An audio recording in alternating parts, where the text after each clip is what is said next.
Welcome back. Happy Monday. Welcome back to Get Your Life. In this video today, I'm going to break down chapters 9 and 10 of Genevieve Behrand's book, the audio book, Your Invisible Power. And these chapters are a bit meaty, so I'm going to try to condense it and make it as realistic as possible. So remember, this book was written in the 1920s. So a lot of the language she uses, it's pretty thick.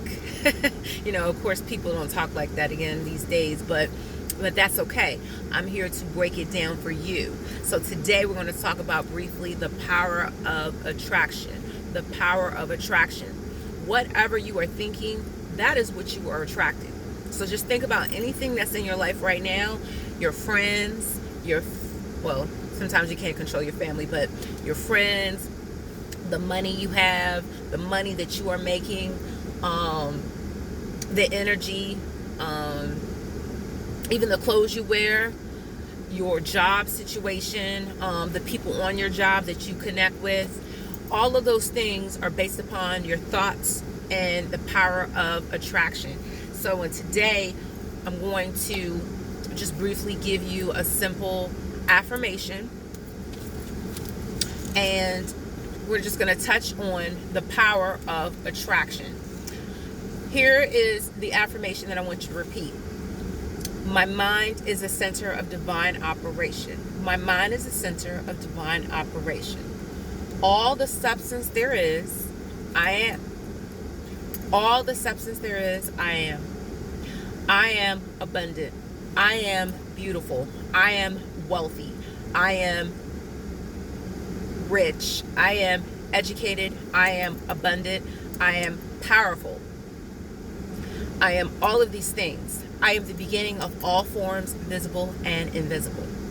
I am unlimited. You are unlimited. So, when we start establishing the thoughts, when the thoughts start to line up, in the last video I discussed about the power of visualization, and visualization bringing your thoughts into order, bringing your thoughts under some type of subjection, bringing your thoughts in equilibrium, which is the state of peace, which is the state of balance. When you bring your thoughts into order, then you can start attracting what you want. Because I'll take myself for example. A lot of the thoughts that I have been so negative. I try to push through and I try to think positive. I'm like, it's going to be a great day, and then boom, something happens. It's hard to stay positive when you feel like, damn, I just thought positive. What happened? Now the negative thing happened. It's because your thoughts were not brought into what? Balance. Okay?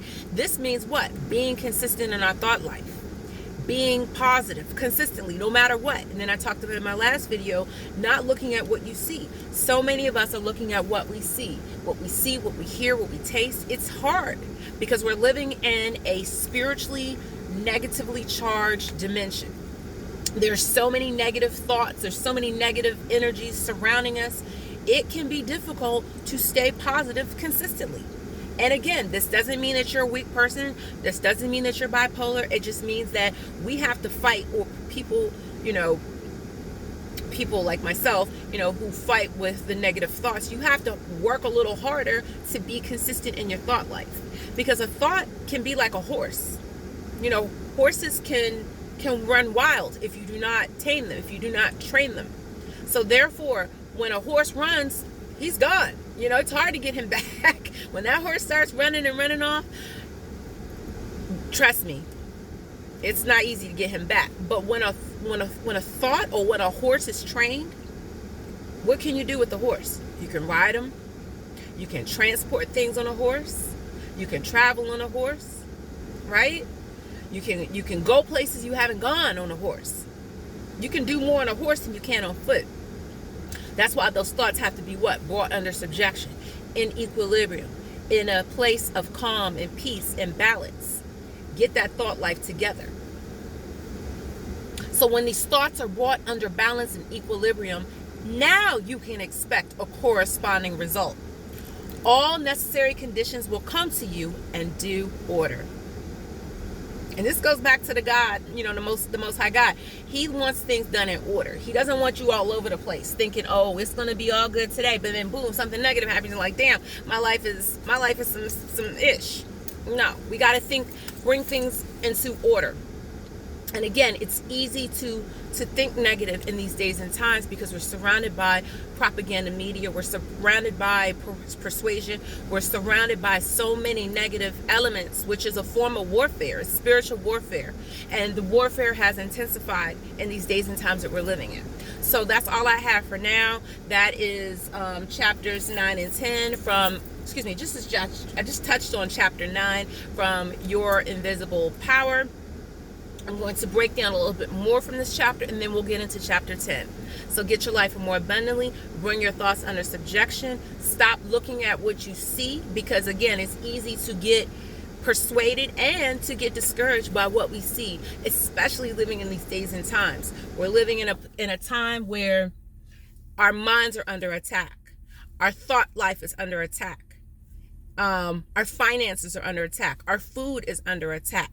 Just being who you are is under attack. If you don't have yourself grounded in the things of the Most High, and you're not grounded in a faith-based system, in a place where you are stabilized, you will get swept up. So that's all I have for now. Have a wonderful day. Keep that thought life at bay, and get your life more abundantly. Bye.